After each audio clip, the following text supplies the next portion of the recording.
मित्रों राधे राधे। आज हम मकर राशि के उस गूढ़ रहस्य को जानने की कोशिश करेंगे जिसमें ये राज छिपा हुआ है कि वास्तव में इस मकर राशि में ऐसी कौन सी वो ताकत है जो भाग्य को बदलने की भी क्षमता रखती है। हमने सुना है कि पुरुषार्थ से आप भाग्य को भी बदल सकते हैं, तो याद रखिए वह एक ऐसी राशि है ये मकर राशि जो अपने पुरुषार्थ से भाग्य को भी बदल देती है।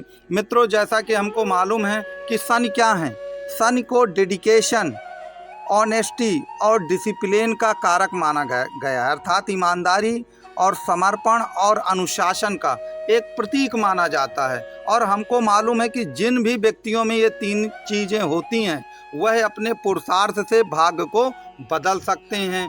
तो आज हम इसी पर चर्चा करेंगे कि वास्तव में इस राशि पर ऐसा कौन सा राज या रहस्य और गूढ़ जो प्रभाव है वो छिपा हुआ है जिससे वास्तव में आप अपने भाग्य को भी बदल सकते हैं। और इतना नहीं, भले ही इस समय मकर राशि पर सन की 7.5 भी चल रही है, तो मैं आपको वो भी बताऊंगा कि मकर राशि पर सन की 7.5 का कोई भी प्रभाव नहीं पड़ेगा।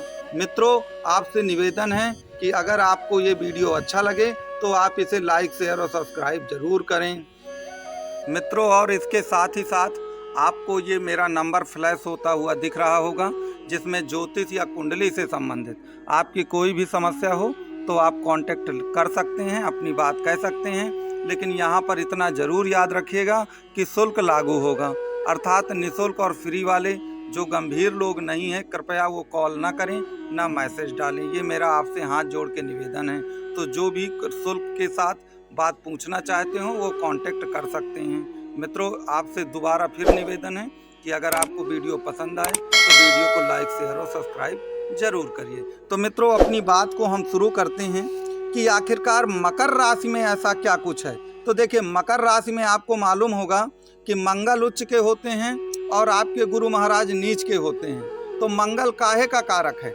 मंगल आपके साहस का, धैर्य का, पराक्रम का कारक है। तो मंगल को देखिए, शनि भगवान के परम शत्रुओं में मंगल आते हैं, लेकिन वो न्याय के देवता हैं। अगर किसी में कुछ गुण है तो याद रखिए उन गुणों का सम्मान वो हमेशा करते हैं शनि भगवान। इसीलिए मंगल को उन्होंने अपनी राशि में उच्च का दर्जा दिया है, क्योंकि वह साहस के, धैर्य के और पराक्रम के कारक हैं। तो याद रखिए, अगर आप मकर राशि के हैं तो आपके अंदर साहस, धैर्य, पराक्रम कूट कूट के भरा होगा।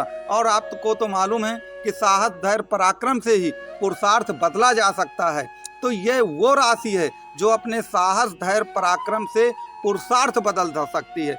इसमें संयम और सहनशीलता का एक विशेष गुण पाया जाता है आपके मकर राशि में। देखिए, राशियों के 4 तत्व हैं, अग्नि, पृथ्वी, वायु, जल।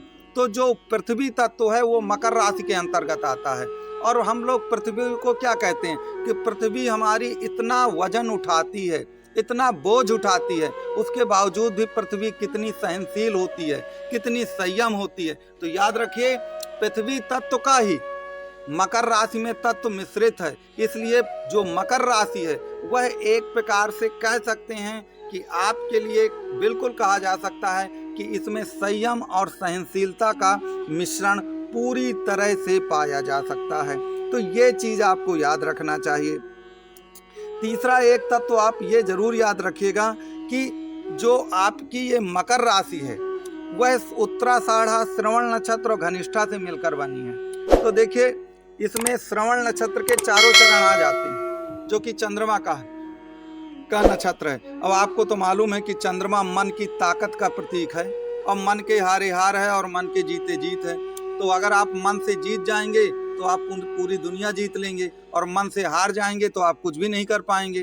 तो याद रखिए, मन की जो शक्ति है, मन का जो साहस है वो इतना ज़्यादा इस राशि में है कि याद रखिए ये लोग मन से कभी टूटते नहीं हैं, मन से कभी बिखरते नहीं हैं। और इसके सिवा इसमें उत्तराषाढ़ और घनिष्ठा नक्षत्र जो कि सूर्य और मंगल के नक्षत्र हैं वो वास्तव में साहस प्रदान करते हैं। तो मन का जो साहस है वो इतना अपार होता है इस राशि में कि याद रखिए, दुनिया के जितने भी बड़े बड़े रिसर्चर हैं, बड़े बड़े राजनेता हैं, जीवन के क्षेत्र में सबसे ऊंचाई पर पहुंचने वाले जो लोग हैं उनमें से ज़्यादातर लोग आपके मकर राशि के ही लोग थे। तो इसलिए अगर आप मकर राशि के लोग हैं तो इन सभी गुणों का मिश्रण आपके अंदर पाया जाता है और आप में वो ताकत है कि आप अपने पुरुषार्थ से अपनी भाग्य को बदल सकते हैं। मित्रों, इस समय शनि की 7.5 आप देखते हैं मकर राशि के अंतिम चरण पर चल रही है। तो मैं आपको एक चीज़ ये बता दूं कि शनि की 7.5 के समय आप ये चीज़ याद रखिए कि शनि जो हैं दंडाधीश हैं, न्यायाधीश हैं, वो कर्मों का प्रतिफल देते हैं। तो अगर आपके कर्म बढ़िया रहे हैं, आपने कुछ भी गलत नहीं किया है, तो याद रखिए आपको कोई दंड नहीं मिलने वाला है, क्योंकि शनि सबके साथ न्याय करते हैं।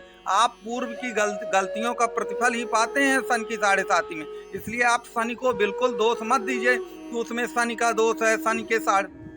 अतः शनि एक न्यायाधीश हैं, वह किसी के साथ भी पक्षपात नहीं करते हैं। अब देखिए शनि की 7.5 में क्यों इतना कष्ट मिलता है। देखिए जब भी शनि चंद्रमा से 12वें आते हैं तब शनि की 7.5 शुरू होती है, और चंद्रमा और शनि परम दुश्मन हैं।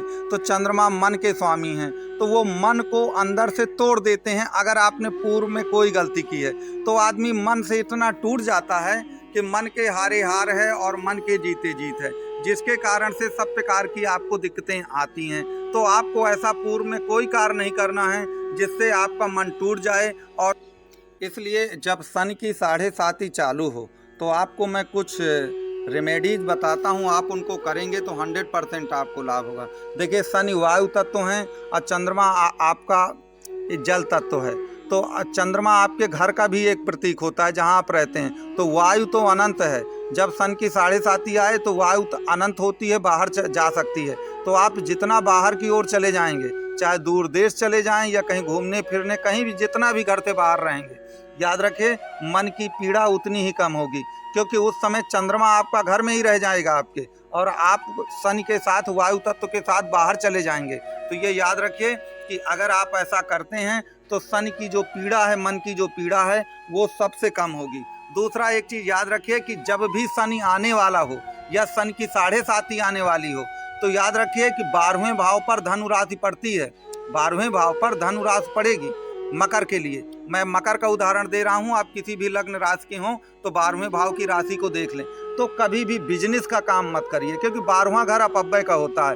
अक्सर लोग बिजनेस में बर्बाद हो जाते हैं काम धंधे में शनि की 7.5 में। वो इसीलिए होता है कि 12वें भाव का जो स्वामी है उसी की अगर महादशा चल रही है, शनि की 7.5 आ गई, तो मान लीजिए कि आपका बर्बाद होना तय है और आपको अच्छा खासा नुकसान और घाटा लगेगा। तो इस चीज़ को आप पूरी तरह से याद रखिए।